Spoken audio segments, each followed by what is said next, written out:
Update po tayo sa Day 17 ng impeachment trial ni Vice President Sara Duterte. May ulat on the spot si Ian Cruz. Ian?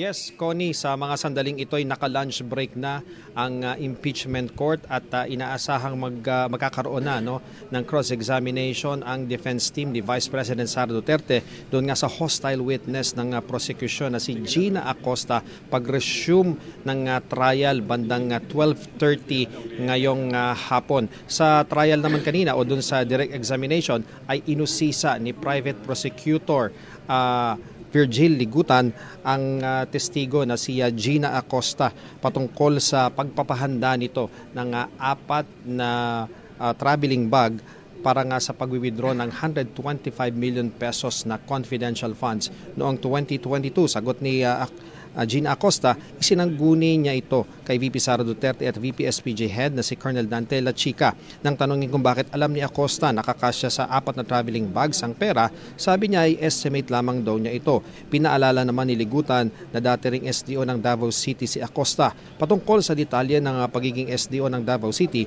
wala na raw maalala si Acosta pero pagdating sa withdrawals ay hindi naman daw kasing laki ng ginawa nila sa OVP na confidential funds. Tinalakay rin ni Ligutan na ginamitan ng confidential funds ang mga tree planting activity ni VP Sara sa iba't ibang mga lugar. Sabi ni Acosta, ginamitan din daw ng confidential funds sa aktibidad para matiyak na ligtas si VP Sara sa nasabing aktibidad. Pero ayon kay Ligutan, dito lamang Agosto may tree planting si VP Sara kahit wala namang confidential funds sa 2026 ang OVP.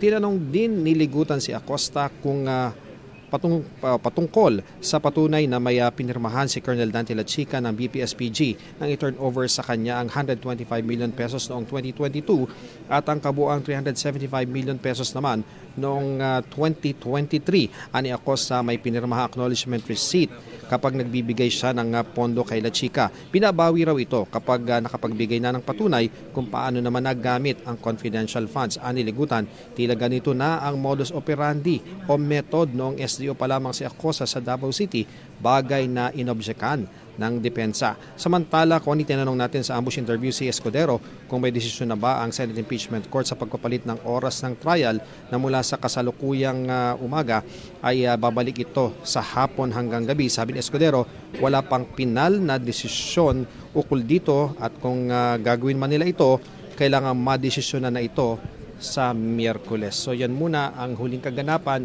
dito sa impeachment court sa Senado. Balik sa'yo, Connie. Maraming salamat, Ian Cruz.